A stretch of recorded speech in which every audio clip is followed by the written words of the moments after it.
Hello everyone, my name is Gulab Shah और आप सभी देख रहे हैं मेरा official channel D education club. I hope आप सभी ठीक होंगे और अपनी अपनी स्टडी बहुत अच्छे से कर रहे होंगे। देखिए, आज की जो मेरी वीडियो होने वाली है थर्ड सेमेस्टर की होने वाली है। ये BA program and BCom and BA honours political science, इन तीनों ही सब्जेक्ट या इन तीनों ही कोर्सेज़ में ये सब्जेक्ट देखने को मिल जाता है। एंड इस क्वेश्चन पेपर का नाम है मीडिया इन हिस्ट्री। अगर आपके पास भी ये सब्जेक्ट है तो ये वीडियो आप लोगों के लिए बहुत ज़्यादा इंपॉर्टेंट है, क्योंकि आज हम लोग क्वेश्चन पेपर देखने वाले हैं। एंड मैं आपकी इन्फॉर्मेशन के लिए बता दूं, मैं ऑलरेडी इस सब्जेक्ट के इंपॉर्टेंट क्वेश्चन विद आंसर करवा चुकी हूं। अगर आपने नहीं देखे हैं तो आप चैनल को विजिट कर लीजिएगा, वहाँ आपको देखने को मिल जाएगा। एंड देखिए, आज की वीडियो में हम लोग क्वेश्चन पेपर डिस्कशन करने वाले हैं, क्योंकि सोल में मोस्टली क्वेश्चन रिपीटेड होते हैं, तो इसलिए वीडियो बहुत ज़्यादा इंपॉर्टेंट हो जाती है। चलिए फिर स्टार्ट करेंगे। जैसे कि आप देख सकते हैं, ये आपका 90 मार्क्स का क्वेश्चन पेपर है 3 घंटे के लिए। यहाँ थोड़े से इंस्ट्रक्शंस होते हैं जो पढ़ने ज़रूरी होते हैं। जैसे कि यहाँ आपको एनी 4 क्वेश्चन अटेम्प्ट करने हैं, जैसे कि आप देख सकते हैं। उसके बाद में सभी जो ऑल क्वेश्चंस हैं वो इक्वल मार्क्स के हैं, सभी के जो मार्क्स हैं वो इक्वल हैं। आप इस क्वेश्चन पेपर को इंग्लिश या फिर हिंदी लैंग्वेज में लिख सकते हैं, ये आपके ऊपर डिपेंड करता है। ठीक है, चलिए फिर स्टार्ट करेंगे क्वेश्चन नंबर 1 से। जैसे कि आप देख सकते हैं, क्वेश्चन नंबर 1 है हमारा, भारत में प्रसारण मीडिया के विभिन्न रूपों के ऐतिहासिक विकास का विवरण कीजिए। यानी जो भारत है इसमें जो प्रसारण मीडिया है इसके जो विभिन्न रूप हैं उनका आपको ऐतिहासिक विवरण करना है, उसके बारे में आपको इस क्वेश्चन में बताना है। ठीक है, उसके बाद में सेकंड क्वेश्चन स्टार्ट होता है। सेकंड क्वेश्चन है आपका, स्वतंत्रता के बाद भारतीय प्रेस की विशेषताओं का परीक्षण कीजिए। यानी स्वतंत्रता के बाद जो भारतीय प्रेस है उसकी जो विशेषताएं हैं, किस तरह से भारतीय प्रेस बढ़ी, क्या क्या प्रोसेस था, ये सारी चीज़ें आपको बतानी है। क्वेश्चन नंबर 3 है हमारा, भारत में रेडियो प्रसारण के विकास और महत्व पर चर्चा कीजिए। यानी जो रेडियो प्रसारण है भारत में उसका जो विकास हुआ और उसका जो महत्व है वो आपको बताना है। उसके बाद में क्वेश्चन नंबर 4 हो जाता है। क्वेश्चन नंबर 4 है आपका, 20वीं सदी में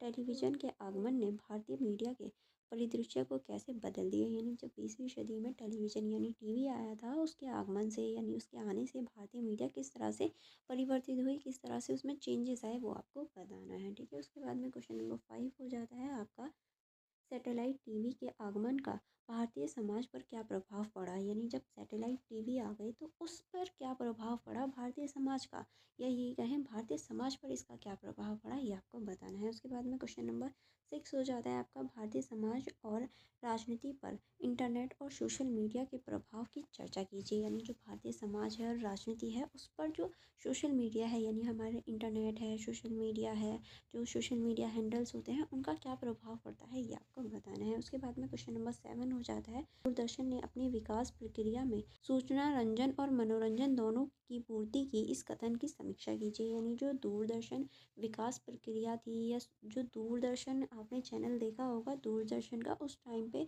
जो सूचना रंजन और मनोरंजन है, यानी सूचना देना और मनोरंजन देना, दोनों ही इसने महत्वपूर्ण भूमिका निभाई। दोनों में दूरदर्शन ने किस तरह से, ये आपको इस कथन की समीक्षा करनी है। ठीक है, उसके बाद में क्वेश्चन नंबर 8 हो जाता है। क्वेश्चन नंबर 8 है आपका, किन्हीं दो पर संक्षिप्त नोट लिखिए। यानी आपको किन्हीं दो पर संक्षिप्त नोट लिखना है। पहला है आपका ऑल इंडिया रेडियो, दूसरा है आपका समाचार सेवाएं, यानी समाचार सेवाएं क्या होती हैं। फिर है आपका भारतीय सिनेमा का फॉलिक युग, यानी जो भारतीय सिनेमा है इसका जो फॉलिक युग है इसके बारे में। फिर उसके बाद में हम भारत में डिजिटल मीडिया, यानी जो भारत है इसमें जो डिजिटल मीडिया होती है इसके बारे में आपको बताना है। फिर उसके बाद में आपका भारतीय सिनेमा का स्वर्णिम अर्धशतक जो है उसके बारे में आपको यहाँ बताना है। उसके बाद में आपका यूट्यूब हो जाता है। यूट्यूब के ऊपर आपको टिप्पणी करनी है, शॉर्ट नोट लिखना है। आई होप आप इनमें से कोई भी 2 आराम से कर लेंगे। चाहो तो आप जो यूट्यूब है उसके ऊपर भी लिख सकते हैं। जैसे कि आप सभी भी अभी लाइव, या ये कहूँ अभी भी आप यूट्यूब के माध्यम से ही पढ़ रहे हैं, तो ये सारी चीज़ें आप इसमें लिख सकते हैं। यहाँ आपका क्वेश्चन पेपर कंप्लीट हो जाता है।